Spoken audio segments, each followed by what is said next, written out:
The universe had rules. Physics, causality, the speed of light. Constants that even Tony Stark's genius had learned to respect. But when the distress signal punched through the fabric of reality itself, screaming Pepper's biometric signature from somewhere that shouldn't exist, those rules became suggestions.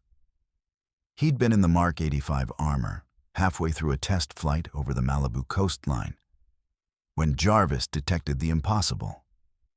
A quantum-encrypted SOS using Stark Industries protocols, originating from coordinates that registered as dimensionally displaced.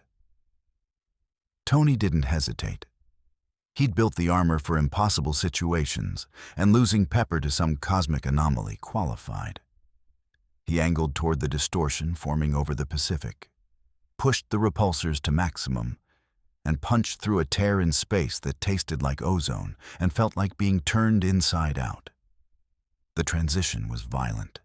Alarms shrieked as the armor's systems went haywire, recalibrating to physics that operated on fundamentally different principles.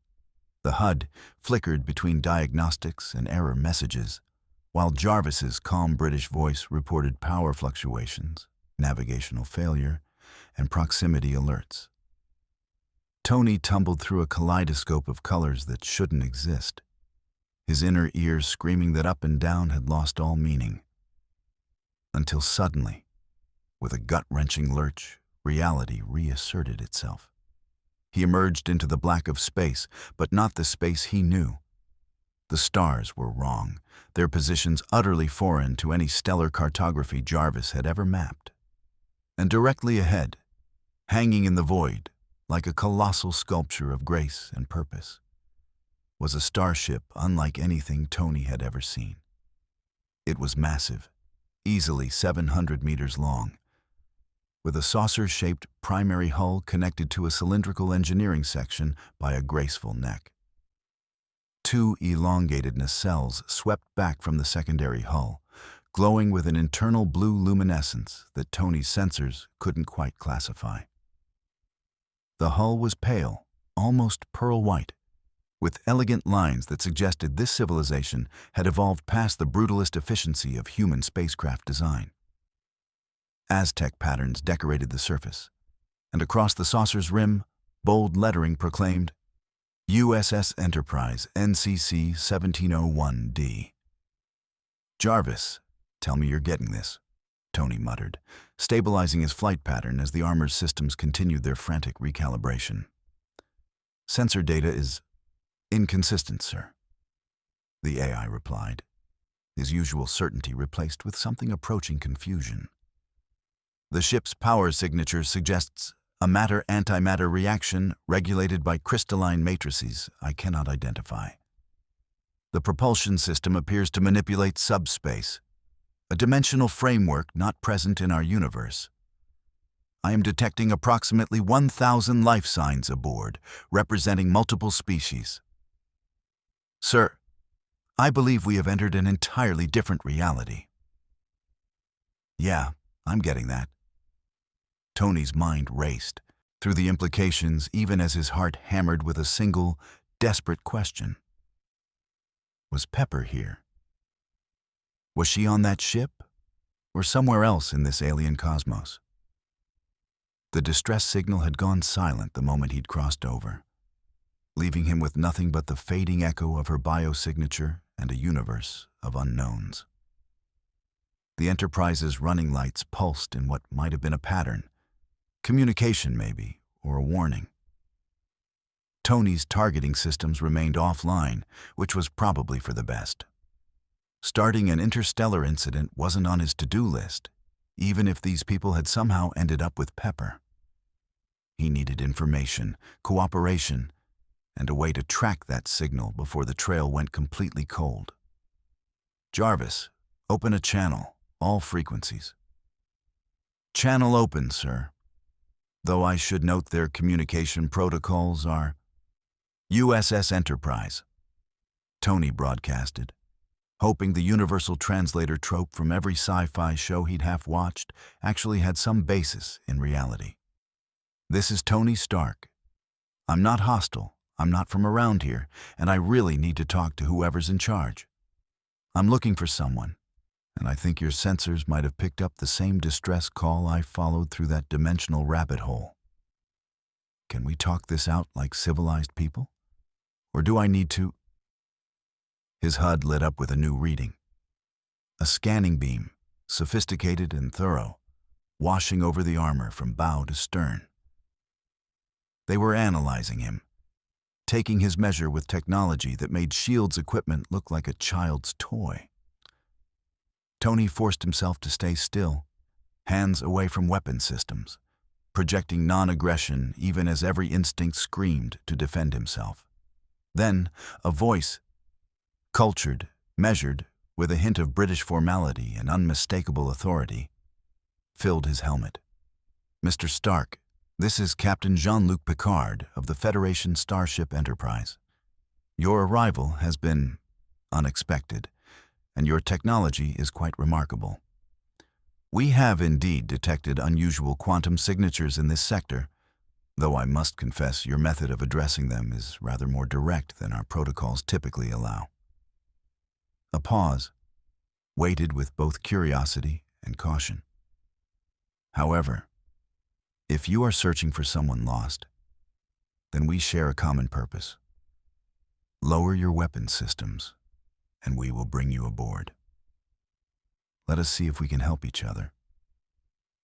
Tony glanced at the power readings on his repulsors, then at the massive starship that could probably vaporize him with whatever those glowing emitters along the saucer were. He thought of Pepper, somewhere in this impossible universe, and made the only choice that mattered. "Weapons powering down, Captain.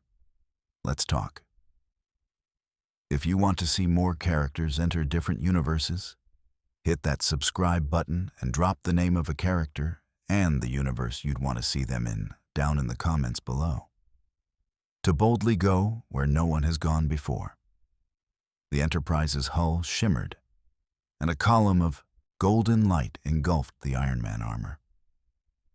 Tony felt the strangest sensation, like every atom in his body was being read, cataloged, and remembered, before the stars dissolved into a room of smooth surfaces, ambient lighting, and the hum of technology that sang in frequencies his armor could barely register. He materialized on a platform in a chamber dominated by a large console operated by a dark-skinned officer with a professional demeanor and a golden visor spanning his eyes. The room, the transporter room, Tony's brain supplied, because apparently his sci-fi education wasn't completely wasted, was clean, efficient, and spoke of a civilization that had moved far beyond the industrial aesthetic Tony knew. Several officers stood at attention, one of them a towering figure with a ridged forehead and a warrior's bearing, hand resting near what was definitely a weapon at his hip. "Welcome aboard the Enterprise, Mr. Stark," the officer at the console said, his tone polite but cautious. "I'm Lieutenant Commander Geordi LaForge. If you'll follow Lieutenant Worf, the captain is waiting for you in the observation lounge." Tony's faceplate retracted, revealing his face as he stepped off the platform. The air was recycled but fresh, the gravity exactly Earth standard, and the technology surrounding him was simultaneously familiar and utterly alien. He met Geordi's visor-enhanced gaze and nodded. "Lead the way. And someone please tell me you've got something stronger than synthahol in this flying palace, because I've got a feeling this conversation is going to need it." The observation lounge was a study in understated elegance. Floor-to-ceiling windows dominated one wall, offering an unobstructed view of the stars. Those wrong alien stars that reminded Tony he was impossibly far from home. The table was a smooth, dark surface that could seat a dozen, and the chairs were designed with an ergonomic precision that suggested centuries of refinement. But what captured Tony's attention was the man standing at the windows, hands clasped behind his back, studying the void with the contemplative air of a philosopher king. Captain Jean-Luc Picard turned as Tony entered, flanked by Worf's imposing presence. The captain was older than Tony expected, late 50s perhaps, with a high forehead, intelligent eyes, and the bearing of someone who'd earned his authority through wisdom rather than bluster. He wore a uniform of deep red and black, clean lines that spoke of function over fashion, with 4 pips at his collar marking his rank. "Mr. Stark," Picard said, his voice carrying that same measured courtesy Tony had heard over the comm. "Please, have a seat. May I offer you something? Tea, perhaps, or coffee?" Tony interrupted, then caught himself. "Please. Black, strong. And I apologize for the rudeness, Captain.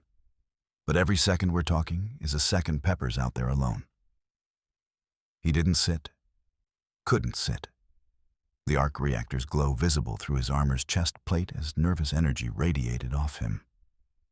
"I know this is all very first contact protocol and diplomatic. But someone I care about is missing in your universe, and I need to find her. Now." Picard's expression didn't change, but something flickered in his eyes. Understanding, perhaps, or recognition of shared experience. He moved to a wall panel, touched it with practiced ease, and spoke. "2 coffees. Hot, Colombian blend." The panel hummed, and moments later, 2 steaming cups materialized in a recessed compartment. Tony stared. "You've got to be kidding me. Is that a replicator?" Picard confirmed, handing Tony 1 cup and keeping the other. "It converts energy into matter using molecular matrices. Quite standard on Federation vessels." He gestured to the chairs with subtle insistence. "Mr. Stark, I understand your urgency. Truly, I do. But if we are to help you, and I assure you we will, then we must proceed with clear information and careful planning. Recklessness in space rarely yields positive results." Tony took a long drink of the coffee, which was admittedly perfect, and forced himself to sit. Worf took a position by the door, watchful and clearly ready to intervene if the stranger in advanced armor proved threatening. The captain sat across from Tony, steepling his fingers in a gesture that suggested he'd conducted thousands of difficult conversations at this very table. "Tell me everything," Picard said simply. "Who is this person you seek? How did they come to be here? And what is the nature of this distress call you received?" Tony set the cup down, his fingers drumming once against the table before he stilled them. "Her name is Pepper Potts. Virginia, technically, but no one calls her that. She's everything. Business partner, voice of reason, the person who keeps me from flying off the handle." He pulled up his gauntlet interface, projecting a hologram of Pepper from the armor's database. Red hair, professional smile, eyes that held both warmth and steel. "We were working on new arc reactor applications when she said she was getting interference on the lab's quantum communications array.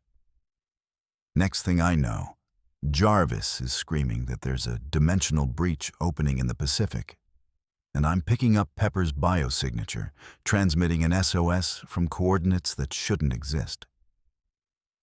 Picard studied the hologram with the focus of a man accustomed to analyzing alien species. "Quantum communications. You have mastered faster-than-light data transmission in your universe?"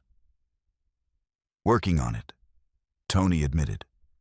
"Theoretical framework, mostly, using quantum entanglement to bypass light speed limitations. Pepper was convinced we could crack it within a year. But that signal, Captain, it was encrypted with protocols only Stark Industries uses.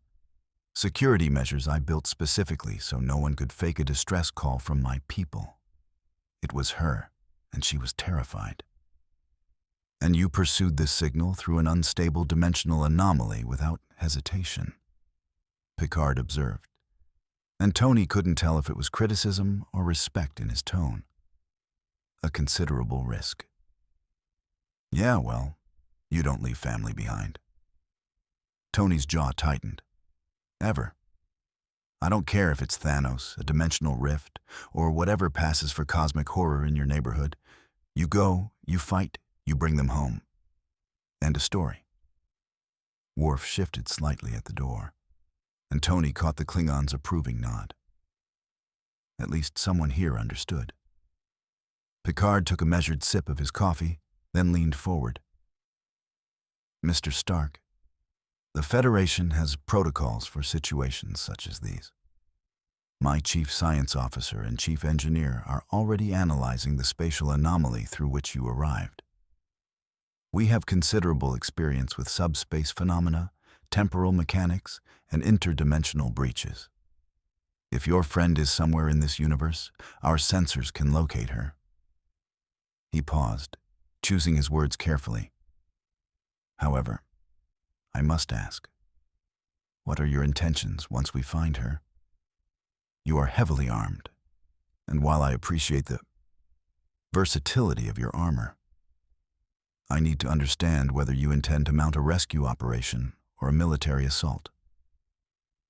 Depends on who has her, Tony said flatly.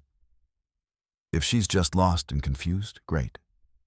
We beam her up or transport her or however you do things here, and we figure out how to get home. But if someone took her, if she's being held against her will.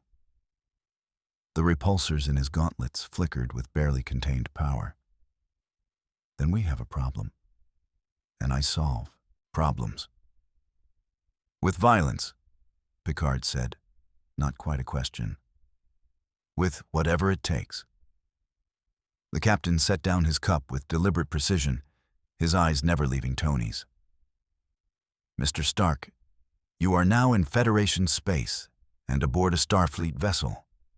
We operate under certain principles, chief among them the preservation of life and the pursuit of peaceful solutions. We do not fire first. We do not employ overwhelming force when diplomacy might serve. And we certainly do not engage in rescue operations that might spark interstellar incidents without exhausting every alternative. Tony felt his temper flare. So what? You're going to negotiate while Pepper's... I am going to use every resource at my disposal to locate her safely. Picard interrupted, his voice hardening just enough to cut through Tony's frustration. And then we will determine the appropriate response based on the situation we find, not on assumptions. You are not in your universe, Mr. Stark. The rules here are different. The consequences of rash action can be catastrophic. He leaned back, and his tone softened. But I have not survived 20 years in deep space by abandoning people in need. If Miss Potts is in danger, we will extract her. You have my word. Tony met the captain's gaze and saw no deception there, only the unwavering certainty of a man who'd made, and kept, similar promises before. He forced himself to take a breath, to throttle back the panic that had been driving him since Pepper's signal went dark. Okay, he said finally. We do it your way. But Captain, if this goes sideways, if whoever has her won't give her up peacefully? He let the sentence hang. Then we will adapt, Picard said. Together. Lieutenant Worf, escort Mr. Stark to engineering. I believe Commander LaForge will want to examine that reactor of yours. And Mr. Stark... The captain stood, extending his hand across the table. Welcome to the 24th century. I hope we can prove worthy of your trust. Tony shook his hand, feeling the strength in the older man's grip, and nodded. Let's find her, Captain. Everything else, we'll figure out. As Worf led him from the observation lounge, Tony caught one last glimpse of Picard returning to the windows, already contemplating the chess match ahead. For the first time since arriving in this impossible universe, Tony felt something other than panic. He felt hope. Engineering was chaos in the best possible way. The massive chamber dominated the Enterprise's secondary hull, its centerpiece a towering column that pulsed with barely contained energy. Blue-white light rippling through crystalline structures that seemed to exist in more dimensions than Tony's eyes could quite process. The warp core, his brain supplied, matching Jarvis's frantic data gathering with visual confirmation. Matter and antimatter, dancing in perfect annihilation, regulated by dilithium crystals, producing power that made his arc reactor look like a AA battery. Geordi LaForge stood at the master system's display, his visor scanning readouts that scrolled faster than Tony could track, while a pale-skinned officer with golden eyes worked an adjacent console with inhuman precision. The officer turned as Tony entered, and Tony felt his breath catch. Android. The word appeared in his HUD, courtesy of Jarvis's analysis. Positronic neural network, biosynthetic body, computational processing that exceeded known AI capabilities by several orders of magnitude. But the face that studied him wasn't mechanical at all. It held curiosity, intelligence, and something that looked remarkably like wonder. Fascinating, the android said, tilting his head in an oddly bird-like manner. Commander, the energy signature from Mr. Stark's chest-mounted device is quite remarkable. The power-to-mass ratio exceeds our most optimistic projections for fusion miniaturization. Tell me about it, Geordi said, grinning as he approached Tony with the enthusiasm of an engineer meeting his hero. Mr. Stark, this is Lieutenant Commander Data, our Chief Operations Officer. Data, this is... Tony Stark, Data interrupted smoothly. Creator of the arc reactor, pioneer of advanced AI systems, and according to the database Commander LaForge quickly compiled from your armor's passive emissions, holder of the record for most personal armored combat systems deployed by a single individual. He extended his hand. It is an honor. Tony shook the android's hand, feeling the precise calibration of Data's grip strength. Enough to seem human, restrained enough not to crush. Jarvis, you getting this? Indeed, sir, the AI replied through Tony's internal speakers. Commander Data's neural architecture is extraordinary. I am detecting a positronic matrix that processes information through quantum probability assessment rather than binary logic. It is elegant. Data's head tilted again. Your AI exhibits remarkable sophistication, Mr. Stark. The emotional inflection in his speech patterns suggests true adaptive learning rather than mere emulation. How did you achieve consciousness threshold without positronic technology? And just like that, Tony felt the conversation shift from first contact to engineering symposium. He couldn't help it. He grinned. Trade secret, Data. But I'll show you mine if you show me yours. Gentlemen, Worf rumbled from his position near the door, we are here to locate the missing woman, not exchange technical specifications. Actually, Geordi interjected, moving to a wall panel and calling up a three-dimensional star chart.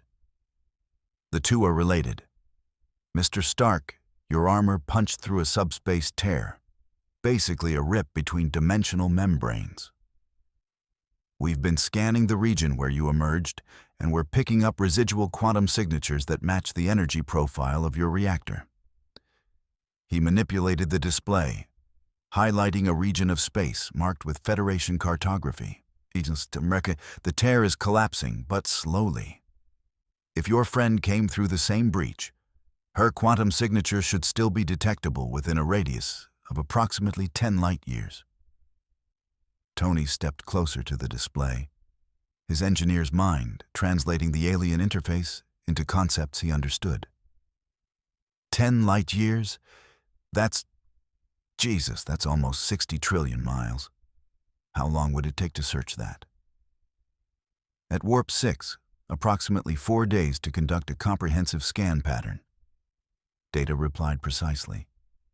However, if we can enhance our sensors to detect the specific biosignature encoding you described, we may be able to triangulate her position much more rapidly. Mr. Stark, would you be willing to share the technical specifications of your quantum communication protocols? Tony hesitated. Stark Industries security measures were burned into his DNA, decades of corporate espionage and attempts to weaponize his technology, making him paranoid about sharing anything. But he looked at Data's genuinely curious expression, at Geordi's eager stance, and remembered Picard's promise. Jarvis, full technical package on the QCOM array. Sanitize the weapons specs, but give them everything on the quantum encoding. Uploading now, sir? Data's console lit up with scrolling data, and the android's fingers flew across the interface with impossible speed. Remarkable. Your approach to quantum entanglement utilizes a nested encryption matrix that... Yes, I see. If we reconfigure our subspace field emitters to scan for these specific quantum harmonics, we should be able to detect any matching signature within our sensor range. He turned to Geordi. Commander, if we route power from the auxiliary deflector array and modify the sensor palettes to filter for these frequencies, we'd need to drop out of warp to get that kind of resolution. Geordi finished, already working the calculations. But Data's right. If she's out there broadcasting on those frequencies, even passively, we'd find her. How long? Tony demanded. To modify the sensors. 20 minutes, maybe 30, Geordi said. Then we start a systematic search pattern. Mr. Stark, I've got to say, this reactor technology of yours...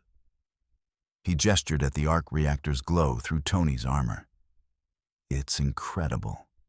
Clean fusion using a palladium catalyst matrix, self-sustaining reaction.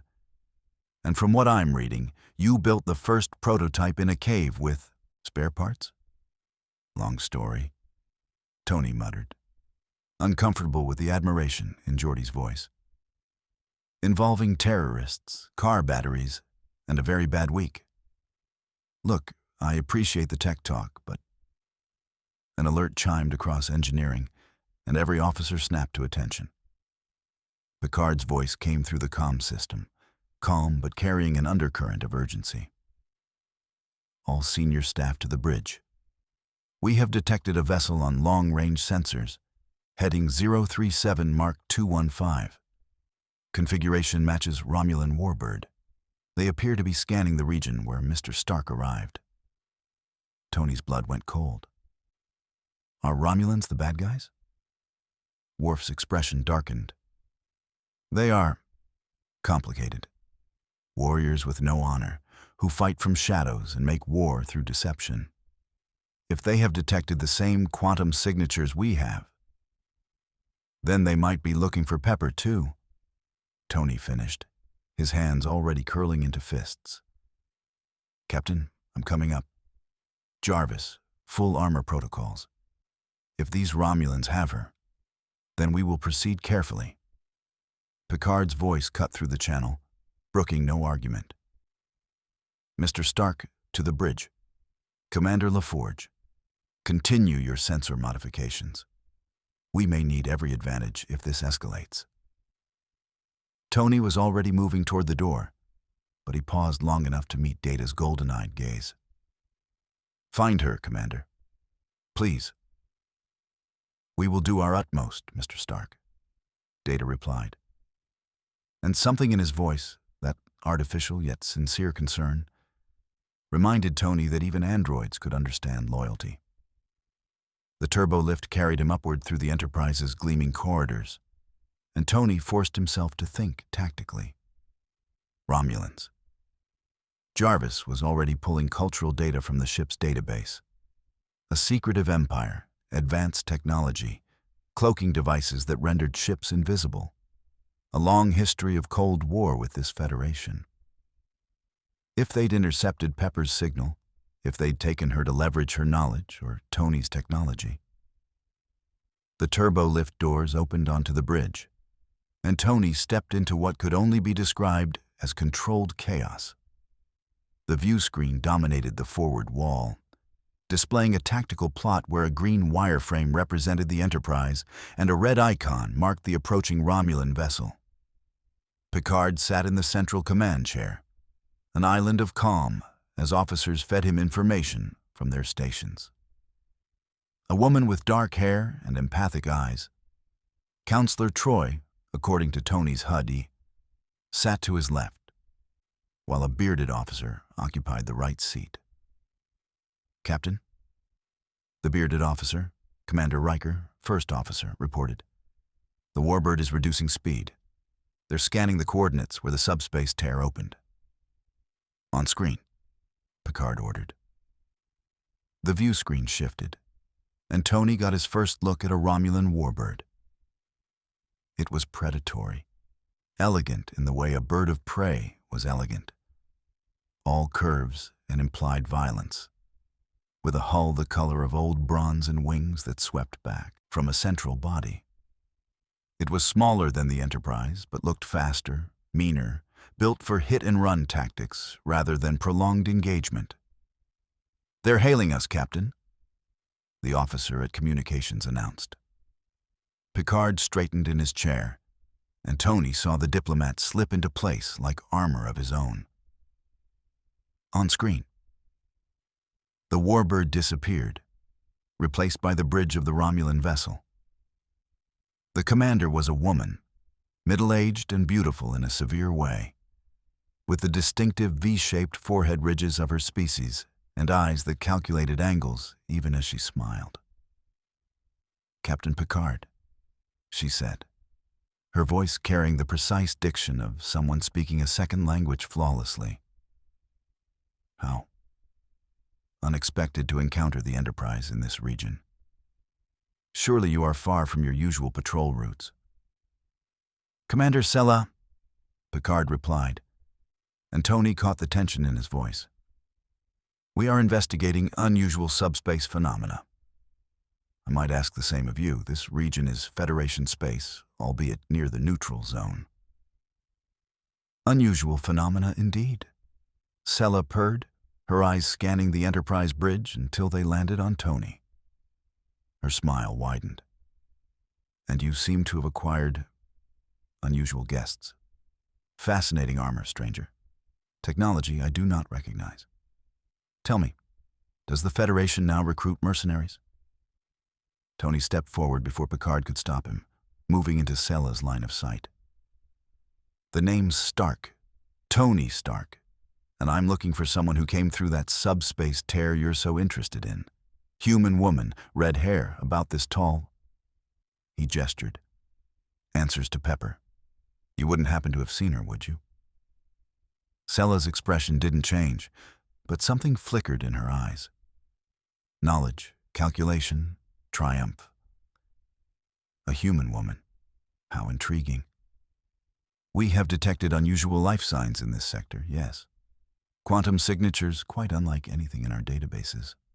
One might even say alien to this universe entirely." Tony's heart hammered. "Where is she?" "That," Sella said, leaning back in her command chair, "is an excellent question, Mr. Stark. Perhaps we should discuss terms for sharing information. After all, if this woman possesses technology from another dimension, she represents a considerable asset. The Romulan Star Empire has much to offer those who cooperate." Picard rose from his chair. "Commander Sella, if you have located a lost individual, I must insist you share those coordinates immediately. We are willing to work cooperatively, but I will not negotiate for someone's freedom." "Always so noble, Picard." Sella's smile turned sharp. "But nobility does not alter reality.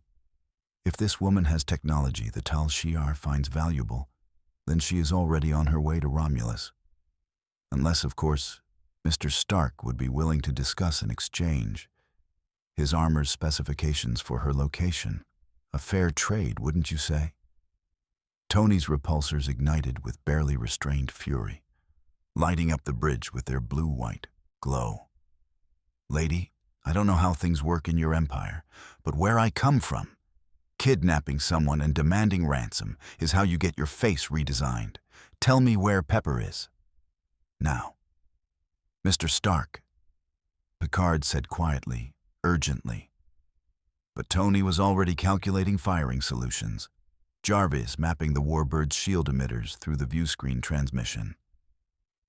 Sella's smile never wavered. Such fire. I look forward to studying both of you. The Tal Shiar will be in contact, Captain. I suggest you keep your new friend on a shorter leash. The screen went dark. Tactical, Riker barked. Status of the Warbird? They're cloaking, Worf reported, frustration evident in his growl. I am attempting to maintain targeting lock, but they are gone, Captain. Tony spun on Picard. They have her. Those bastards have Pepper, and they're taking her to their empire for interrogation or God knows what. And you're just going to let them. Mr. Stark, Picard said, his voice hard as Durasteel. You will control yourself. This is my bridge, my ship, and my decision. I will not pursue a cloaked vessel into the neutral zone and start a war over assumptions. Assumptions? Tony's voice rose. She all but admitted. She implied. She suggested. She baited. Picard moved closer, his eyes boring into Tony's. Commander Sella is Tal Shiar, Romulan intelligence. She is trained to manipulate, to provoke exactly this response. If we charge into the neutral zone based on her word, we could spark a conflict that kills thousands. I will not do that without proof. Tony felt the rage burning through him, the desperate need to act warring with the logic he knew Picard was right about. He thought of Pepper, scared and alone, in the hands of intelligence operatives from a hostile empire, and wanted to scream. Then we get proof, he said, forcing the words through clenched teeth. Data was modifying the sensors to detect Pepper's quantum signature. We find her, we confirm she's in Romulan hands, and then we go get her. Diplomatically, if possible. His repulsors flared brighter. But we get her back. Picard studied him for a long moment, then nodded slowly. Agreed. Commander Riker? Coordinate with Commander LaForge. I want those sensors online immediately. Counselor Troy. He glanced at the empath. Your assessment of Commander Sella's intentions? Troy's expression was troubled. She was enjoying the exchange too much, Captain. Whatever she knows, she's confident it gives her leverage. And she was very interested in Mr. Stark's technology. Then we proceed with the assumption that Ms. Potts may indeed be in Romulan custody, Picard said. But we do so carefully, and by the book. Mr. Stark, I understand your frustration. Truly. But if we are to rescue your friend, we must be smart about it. Tony looked at the view screen, at the empty space where the Warbird had been, and made himself breathe. How long until the sensors are ready? LaForge estimated 30 minutes, Riker said. Then we've got 30 minutes to figure out how to pull off a rescue without starting World War III. Tony met Picard's gaze. Captain, in my universe, we've got a saying. Whatever it takes. I need to know, when it comes down to it, when we find Pepper and there's no diplomatic solution left. Will you do whatever it takes? Picard's expression was unreadable. Mr. Stark, I have spent my career finding ways to do what is necessary without sacrificing what we are. I will not promise you whatever it takes. But I will promise you this. If Ms. Potts is alive, if there is any way to bring her home safely, we will find it. He returned to his chair. That will have to be enough. Tony stood on the bridge of this impossible ship, surrounded by people from another universe, and forced himself to nod. It would have to be enough. Because the alternative, losing Pepper, was unthinkable. 28 minutes later, Tony stood in the Enterprise's astrometrics lab, watching Data and Geordi work with the focused intensity of maestros conducting a symphony. The lab was a dome of holographic displays and sensor readouts, star positions updating in real time as the modified sensor array swept through space with unprecedented precision. The walls themselves seemed alive with data. Quantum fluctuations, subspace harmonics, tachyon emissions, all filtered through the enhanced protocols Jarvis had helped design. Increasing sensitivity to quantum band 77 alpha, Data reported, his fingers dancing across the haptic interface. Filtering out background stellar radiation and isolating for the specific entanglement signatures provided by Mr. Stark's communications array. Geordi leaned over his own console, the visor making minute adjustments as he processed the incoming data streams. I'm reading some promising hits in grid sector 315. Wait, that's Romulan space, just inside the neutral zone. Data, can you confirm? Confirmed, the android replied. I am detecting a quantum signature that matches Ms. Potts's biosignature encoding with 94.3% accuracy. The signal is weak but consistent with a human life sign being transported aboard a vessel. He turned to Tony, and there was something almost apologetic in his golden eyes. I am sorry, Mr. Stark.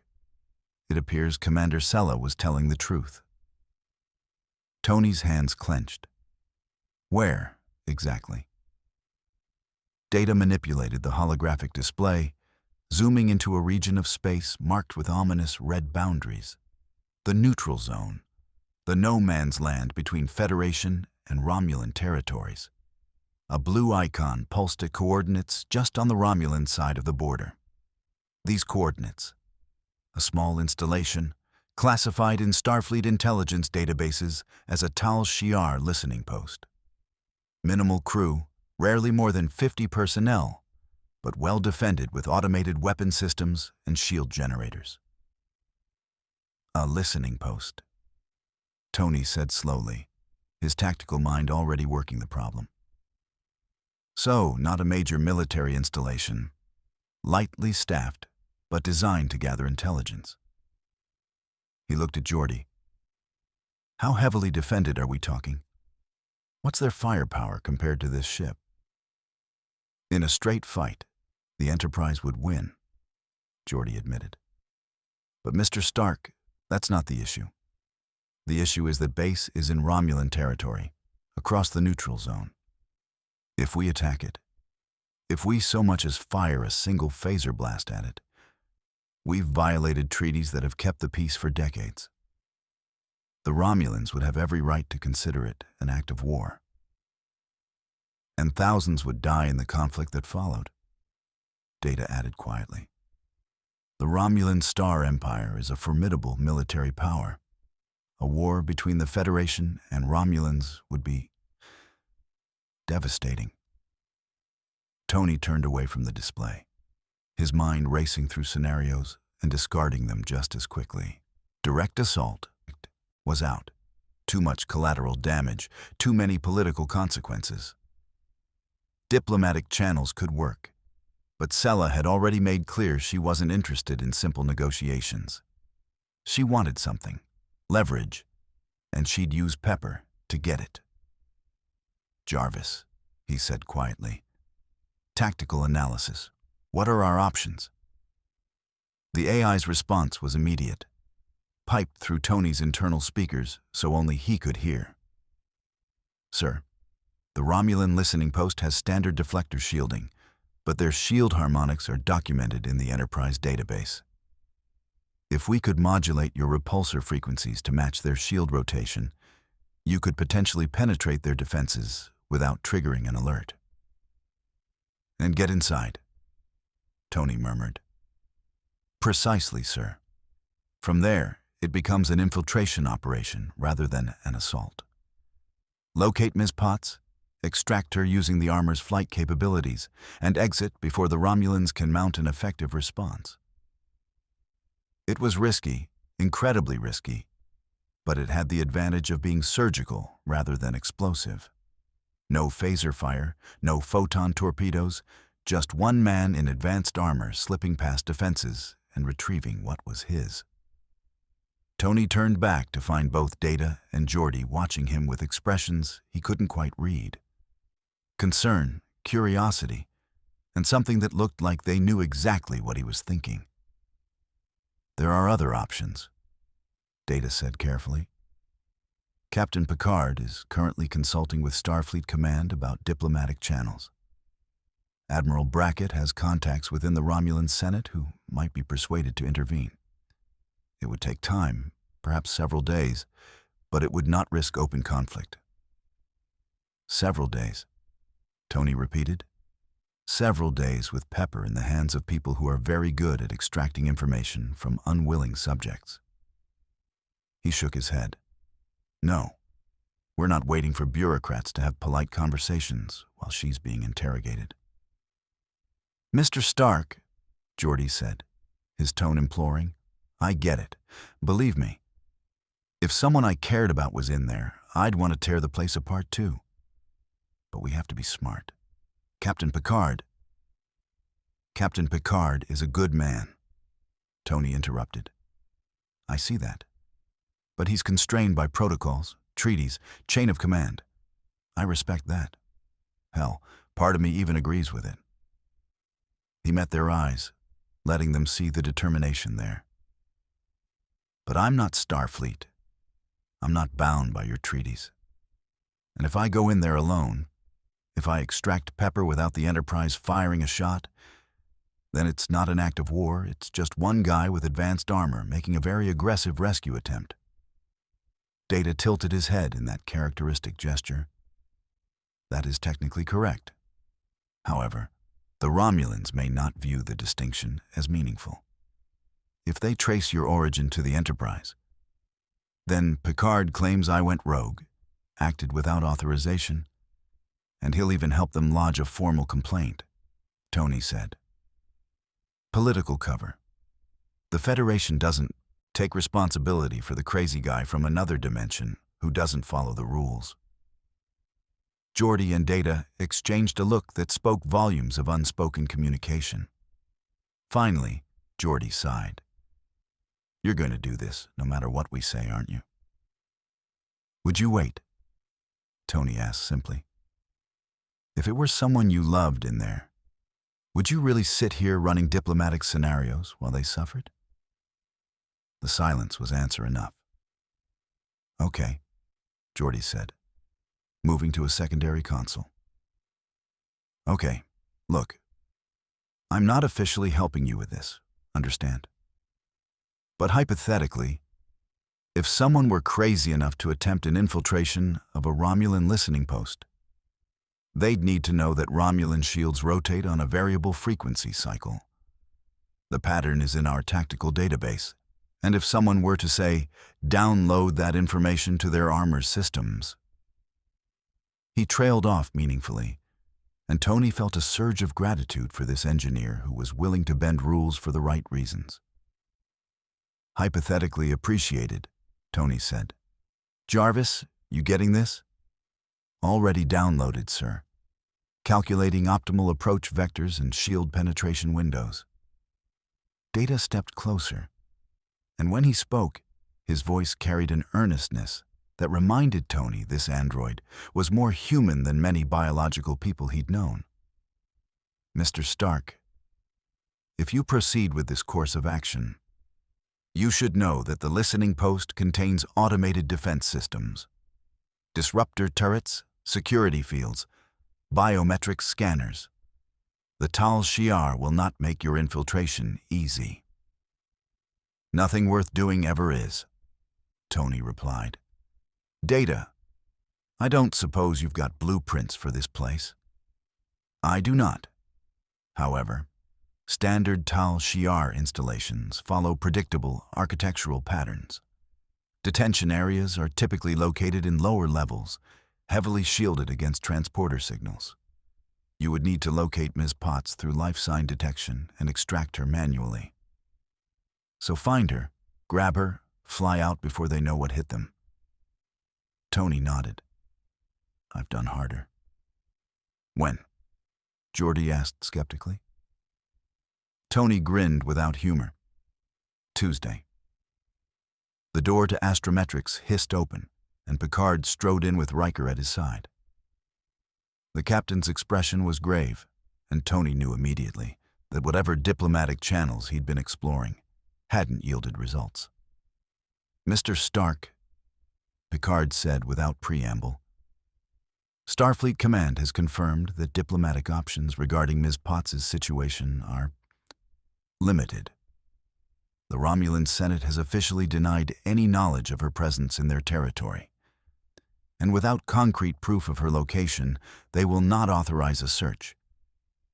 They suggest we pursue the matter through the normal diplomatic processes, which could take weeks or months. In other words, we're on our own, Tony said. In other words, official channels have failed, Picard corrected. However, I am not without resources of my own. I have a contact, someone who owes me a considerable debt, a Romulan senator who might be willing to quietly intervene. But it will take time to arrange a secure communication, and even then, there are no guarantees. Tony appreciated what Picard was trying to do. Truly. But time was the one thing Pepper didn't have. Captain, I'm going to be honest with you. I'm going after her. Tonight. Now. I'll take a shuttlecraft. Or I'll fly if I have to, but I'm not waiting for back channels and political favors while Pepper's being held by intelligence operatives. Picard's jaw tightened. Mr. Stark, I cannot authorize. I'm not asking for authorization, Tony interrupted, keeping his voice respectful but firm. I'm informing you of my intentions, so you're not blindsided. You've been nothing but helpful, Captain. You've tried to find her, you've exhausted diplomatic options, and I'm grateful. But at the end of the day, she's my responsibility, and I'm the only one who can go get her without starting a war.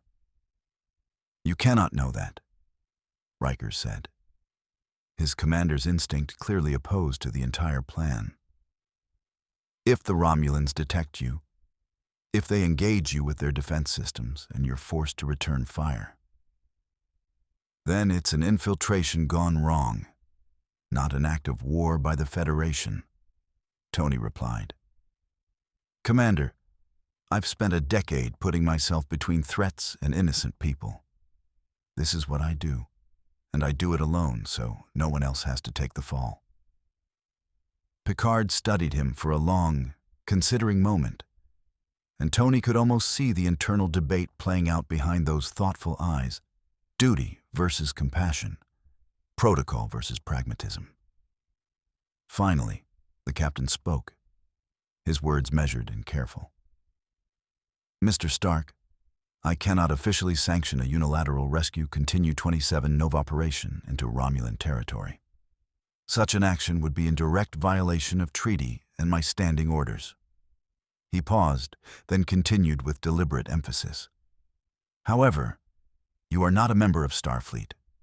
You are a civilian guest aboard this vessel, and I cannot physically prevent you from leaving in your armor if you choose to do so. If you were to depart against my explicit verbal prohibition, I would have no choice but to file a report stating that you acted without authorization or Federation support. Tony felt a smile tug at his lips. Plausible deniability. I can work with that. I am not finished, Picard said, his tone sharpening. If you do this, you do it knowing that we cannot come to your aid if you are captured or killed. You will be alone, in hostile territory, facing an enemy that has centuries of experience in exactly this kind of operation. The Tal Shiar do not show mercy, Mr. Stark. They will interrogate you, break you if they can, and use your technology against the Federation if given the opportunity. Noted, Tony said. But Captain, they have Pepper, and I don't leave people behind. Riker shook his head, clearly unhappy but apparently aware the argument was lost. You're going to need an extraction plan. Even if you get her out of the facility, you'll have Romulan patrols to deal with. How are you planning to get back across the neutral zone? I'll improvise, Tony said. I'm good at that. Not good enough, Geordi interjected. He turned to Picard.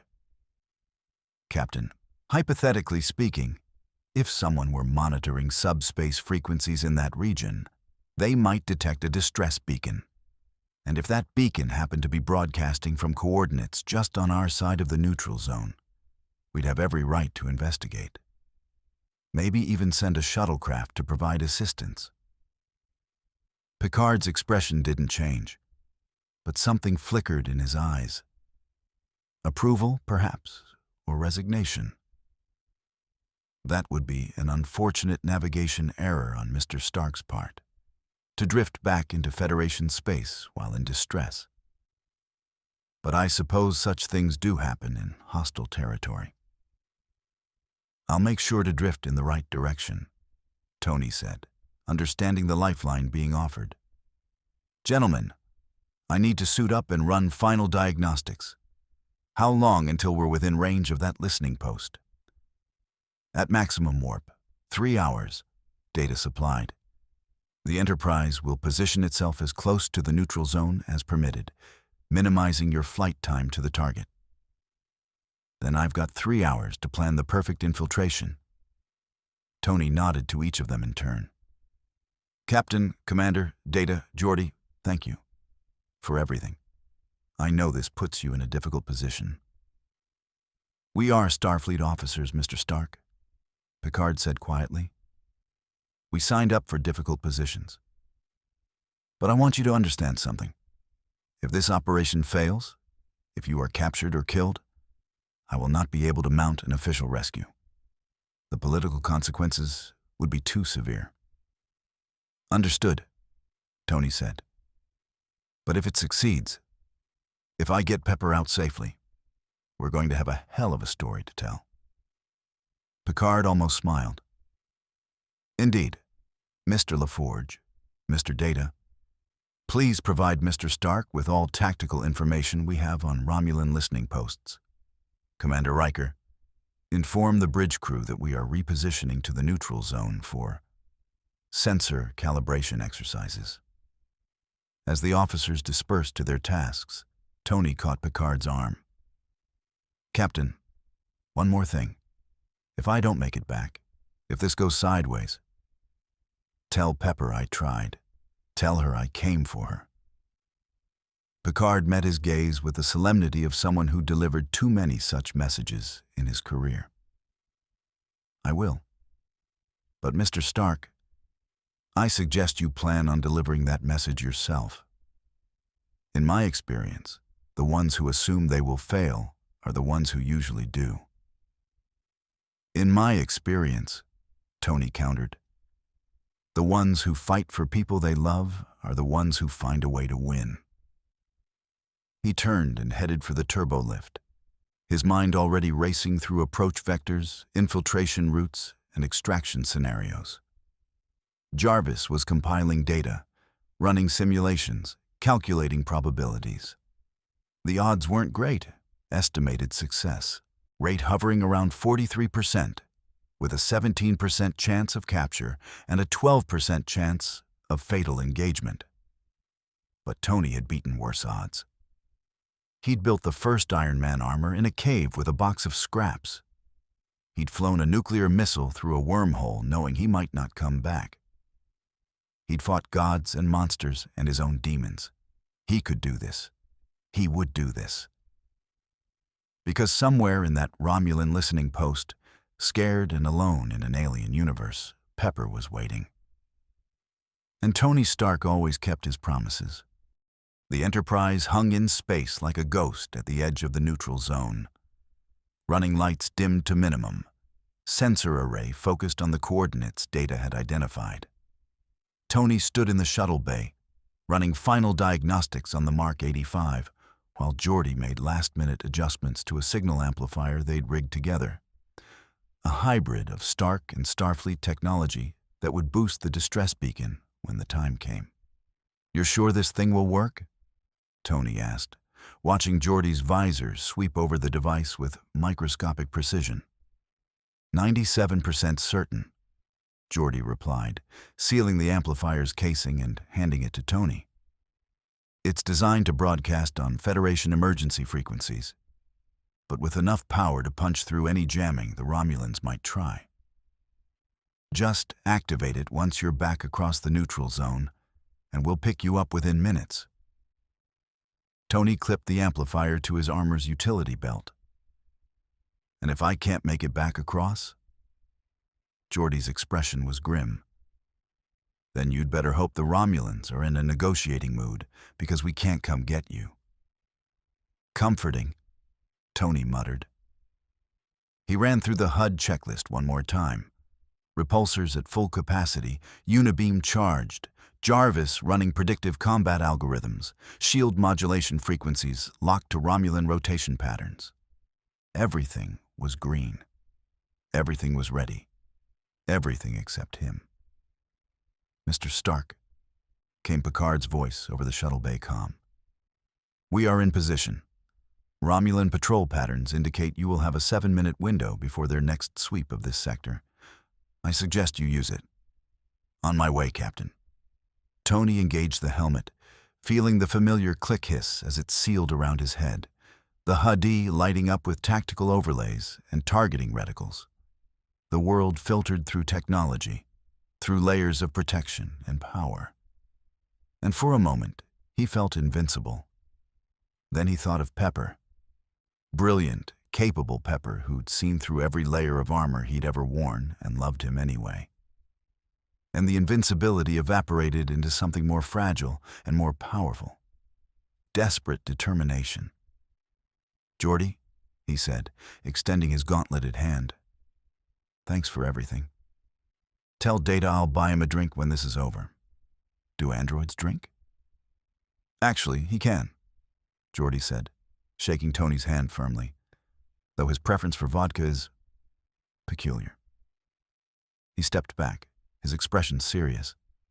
"Good luck, Mr. Stark. Bring her home." "That's the plan." The shuttle bay doors cycled open, revealing the infinite black, studded with alien stars. Tony felt the familiar thrill of flight singing through his nervous system as the repulsors ignited, lifting him smoothly off the deck. He angled toward the opening, toward the darkness and the danger and the woman who needed him. "Enterprise, this is Iron Man," he said, testing the comm link one last time. "I'm heading out. See you on the other side." "Godspeed, Mr. Stark," Picard replied, quietly. Tony launched. The transition from the Enterprise's artificial gravity to the void was seamless, the armor's inertial compensators adjusting instantly as he accelerated into the black. Behind him, the massive starship grew smaller, its elegant curves silhouetted against a distant nebula. Ahead, invisible across light years of nothing, was the neutral zone and the Romulan listening post beyond it. "Jarvis, plot the fastest course. Stealth protocols. I want minimal energy signature." "Stealth mode engaged, sir. Plotting course to avoid known sensor buoys and patrol routes. Estimated flight time, 43 minutes at current velocity." 43 minutes. Tony poured power into the repulsors, feeling the acceleration press against the armor's stabilizers as space blurred around him. Stars streaked past in elongated lines of light. And for a brief moment, he felt the same wonder that must drive Starfleet's explorers, the sheer impossibility and beauty of being human and yet moving through the cosmos like a god. Then his sensors pinged, and reality reasserted itself. "Romulan sensor buoy detected," Jarvis reported. bearing 093 Mark 6. It has not registered our presence, but we are approaching the edge of its detection grid. Tony adjusted course, diving below the buoy's sensor cone in the arbitrary three-dimensional plane his brain imposed on space. The navigation was instinctive now. Years of flying the armor translating into reflexes faster than conscious thought. He threaded through the invisible web of Romulan surveillance, a ghost in the dark, undetectable and utterly alone. The neutral zone boundary was marked on his HUD with a red line, purely symbolic, a political border in the vastness of space, but one that carried enormous weight. Tony crossed it without hesitation. He was in Romulan territory now, enemy space. Every second increased the risk of detection, of patrol ships spotting his energy signature, of automated defense systems locking onto his trajectory. But he couldn't afford to slow down. Couldn't afford caution when Pepper's life hung in the balance. Approaching target coordinates, Jarvis announced. Romulan listening post detected, designating as Hostile Installation Alpha 1. The listening post materialized on his HUD first, then gradually became visible to his naked eye as he closed the distance. It was smaller than Tony expected, a cylindrical structure maybe 200 meters long, with docking ports for small craft and sensor arrays bristling from its hull like mechanical quills. It orbited a dead moon, using the satellite's mass to mask its sensor profile from casual scans. Clever defensive positioning. Reading shield strength at 72% of Federation standard, Jarvis reported. 4 disruptor turrets, automated targeting systems, and a complement of approximately 47 life signs. Sir, I am detecting one life sign that matches the quantum signature parameters for Miss Potts. She's located in the lower section, Deck 3, possibly a detention area. Tony's heart hammered. She was there. She was alive. Show me the shield rotation pattern. His HUD overlaid the listening post with a pulsing electromagnetic field, cycling through frequencies in a complex pattern that would normally deflect any incoming object. But Geordi had given him the key. The precise modulation frequencies that would let him slip through the shields, like they weren't even there. Calculating penetration window. Now, sir. Tony angled his approach, matching velocity with the station's orbit, timing his entry for the microsecond when the shield frequency shifted. The repulsors hummed at a pitch that resonated with the Romulan shields, and then he was through, passing through the barrier like a ghost through a wall. Alarms didn't sound. Weapons didn't activate. He was inside their perimeter, undetected. Structural scan, Tony whispered, keeping his voice low even though no one could hear him in the vacuum. Find me an entry point that won't alert every Romulan on this station. There is a maintenance airlock on the lower deck, currently unmanned. It appears to service external sensor arrays. Minimal security, no biometric scanners. Perfect. Take me there. He maneuvered around the station's hull, using maneuvering thrusters to avoid detection by the external cameras. The maintenance airlock was exactly where Jarvis indicated. A small portal designed for EVA repairs, currently sealed but not heavily monitored. Tony extended his gauntlet, interfacing with the airlock's control systems. Romulan security protocols are surprisingly similar to Klingon architecture, Jarvis observed. I believe I can bypass the lock without triggering internal alarms. Do it. The airlock cycled open with a hiss of escaping atmosphere, and Tony slipped inside, sealing it behind him. The interior pressurized, and he found himself in a narrow maintenance corridor, dimly lit and claustrophobic. The architecture was utilitarian, all harsh angles and exposed conduits, built for function rather than comfort. Life signs, Tony whispered. 2 Romulan personnel on this deck, both moving away from your position. Ms. Potts's signal is 3 decks below, in what appears to be a secured detention cell. Sir, I should warn you, the cell is shielded against transporter signals and has active biometric monitoring. So, I need to get her out the old-fashioned way. Tony moved down the corridor, his armor's acoustic dampeners muffling any sound. Any guard presence near her cell? 2 Romulan guards stationed outside the detention area. They are armed with disruptor pistols. Tony's targeting system painted them through the walls, tracking their heat signatures and movement patterns. 2 guards. He could handle 2 guards. He descended through the station using maintenance shafts and service corridors, avoiding the main thoroughfares where crew members moved with purposeful efficiency. Twice he had to freeze as Romulans passed within meters, their conversations in a language his armor's translator struggled to parse. He caught fragments. Something about the alien woman, valuable intelligence. Commander Sella's orders. His hands clenched into fists.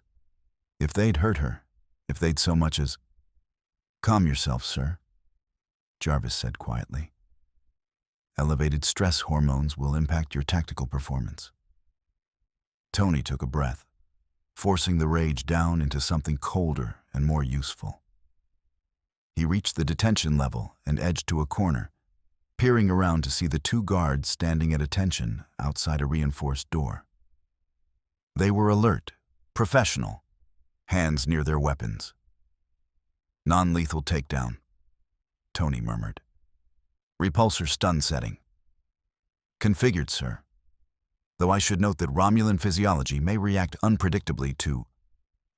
Tony stepped around the corner and fired. Twin repulsor blasts caught both guards in the chest before they could even reach for their weapons. The energy calibrated to overload their nervous systems without causing permanent damage. They dropped like puppets with cut strings.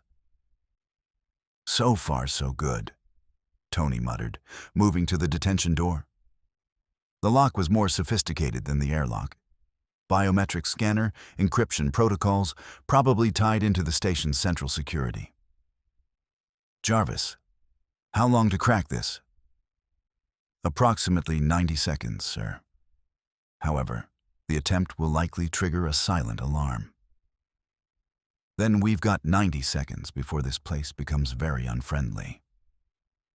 Tony interfaced with the lock, letting Jarvis work his magic while he kept his sensors focused on the corridor. Clock's ticking. The seconds stretched like hours. Tony's tactical displays showed crew members going about their duties throughout the station, unaware of the intruder in their midst. But that would change the moment Jarvis tripped their security. Encryption bypassed. Door unlocking now. The heavy door slid open with a pneumatic hiss, and Tony stepped into the detention cell beyond. Pepper sat on a bare bench, her business attire torn and dirty, her red hair disheveled. But her eyes, those fierce, intelligent eyes, snapped up with defiant fire when the door opened. For a split second, she didn't recognize the armored figure, her body tensing for a fight. Then Tony's faceplate retracted, and her expression transformed from defiance to shock to overwhelming relief. Tony? Hey, Pep, he said, his voice rough with emotion he didn't bother hiding. Sorry I'm late. Had to cross a few dimensional barriers to get here. She was on her feet and in his arms before he could say anything else, her face pressed against the cold metal of his armor, her body shaking with sobs she'd clearly been holding back. Tony wrapped his arms around her as gently as the armor would allow, feeling her warmth, her realness, the proof that she was alive, and he'd found her. I knew you'd come, she whispered. I knew. You'd find me. God, Tony, where are we? What is this place? These people, they kept asking about the arc reactor, about your technology, and I didn't tell them anything, I swear. I know you didn't, Tony said fiercely. And we're in another universe, long story. But right now, we need to leave. Can you walk? I can run if I have to. That's my girl? He re-engaged the faceplate and activated his comm. Enterprise, this is Iron Man. I have the package. Heading for extraction point. Static crackled in response, then Picard's voice, tense and urgent. Mr. Stark, be advised. Multiple Romulan vessels are converging on your position. They know you're there. Whatever you're going to do it quickly. Copy that. Tony turned to Pepper. Hold on to me. This is going to be a rough ride. She wrapped her arms around his neck without hesitation, pressing close as Tony engaged the armor's protective protocols. He'd carried people in the suit before, but never someone so precious. Never with so much at stake. Jarvis, fastest route to the exterior, and arm everything, were about to have company. They burst from the detention cell just as alarms began shrieking throughout the station. Red emergency lighting flooded the corridors, and Romulan crew members scrambled for weapons stations. Tony didn't give them time to coordinate. He blasted through a wall into a main corridor, repulsors carving through bulkheads, and made for the maintenance shaft with single-minded determination. Disruptor fire erupted around them.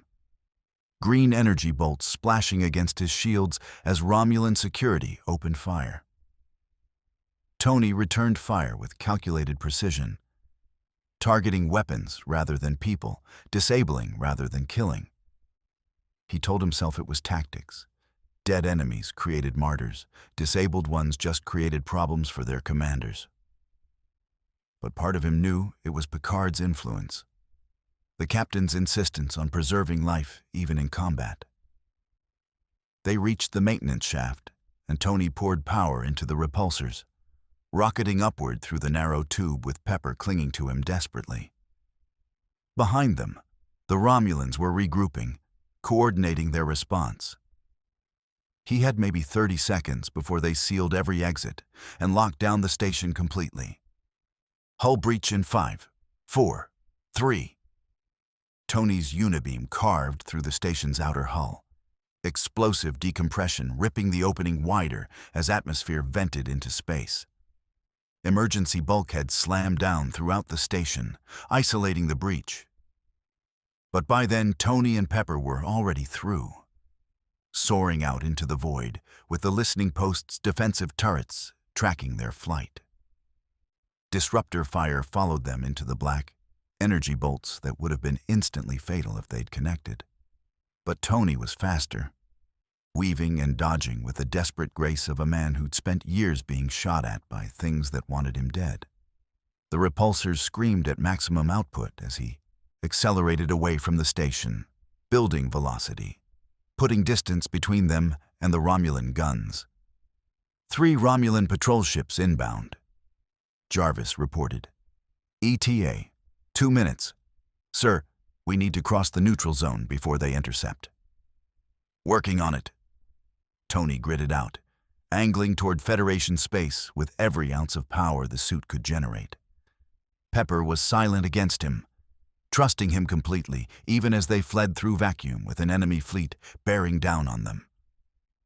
The neutral zone boundary appeared on his HUD, so close now, just another few thousand kilometers. Behind them, the Romulan ships were closing fast, smaller and more maneuverable than the Enterprise, built for exactly this kind of pursuit. They're targeting us, sir. Disruptor lock imminent.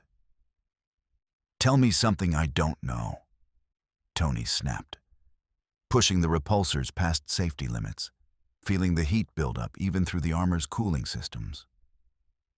They crossed the invisible line of the neutral zone, just as the first Romulan ship opened fire.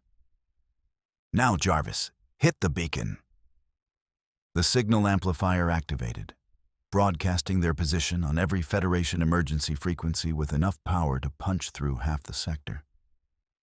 And somewhere out there, waiting at the edge of sensor range, the Enterprise would be listening. They just had to survive long enough to be rescued.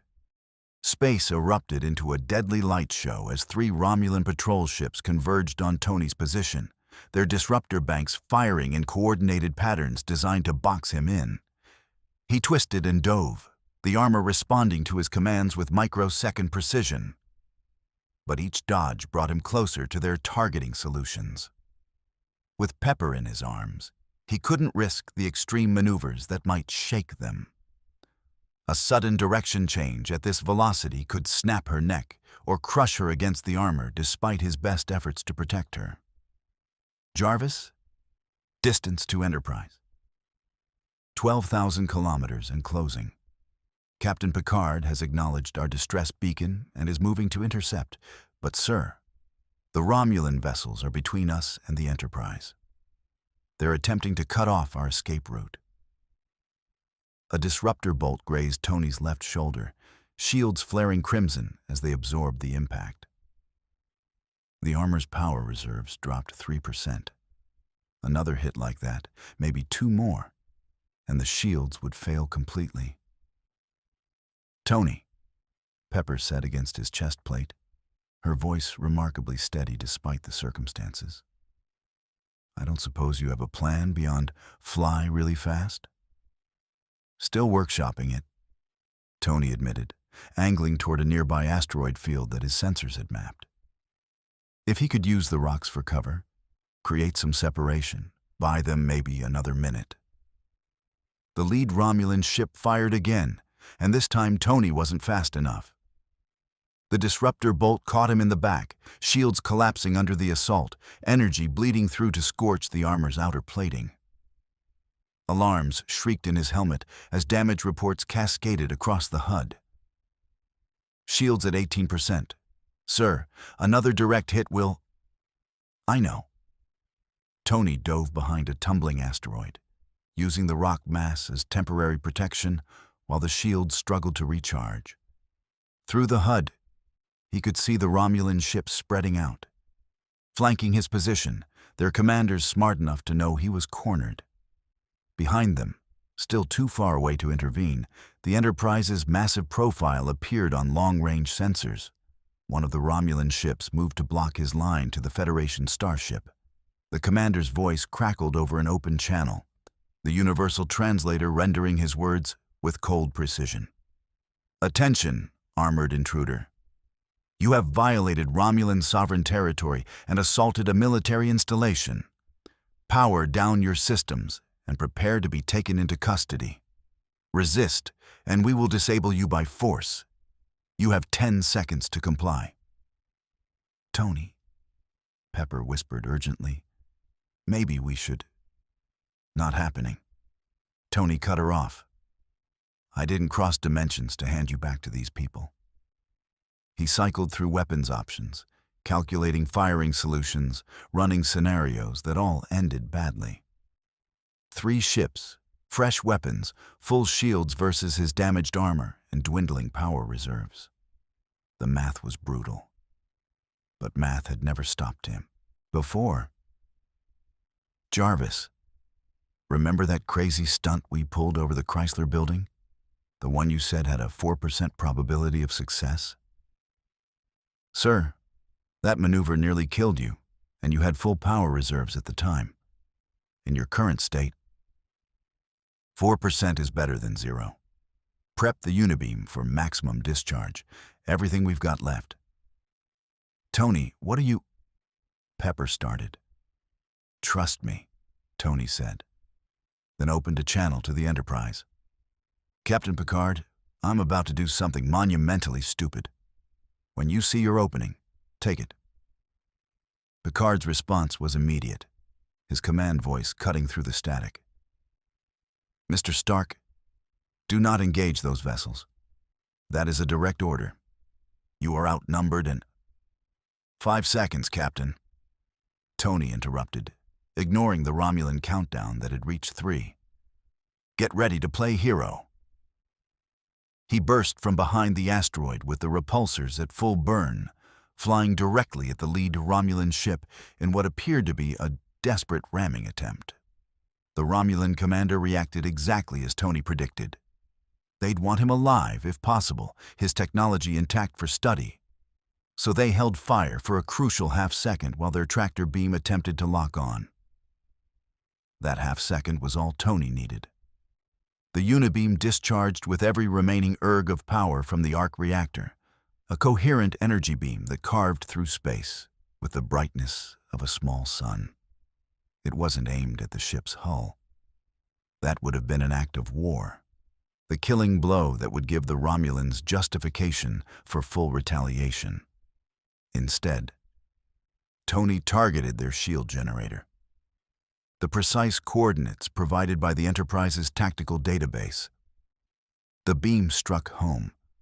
The Romulan ship's shields flared, overloaded, and collapsed in a cascade of electromagnetic discharge that left the vessel dead in space, systems scrambled by the energy feedback. "Now!" Tony shouted into the comm. "Picard, now!" The Enterprise materialized out of warp in a flash of distorted starlight, its massive bulk suddenly between Tony and the two remaining Romulan ships. The Federation starships' shields blazed as disruptor fire washed over them. But the Enterprise was built to take punishment. Picard's voice rang out across all channels with absolute authority.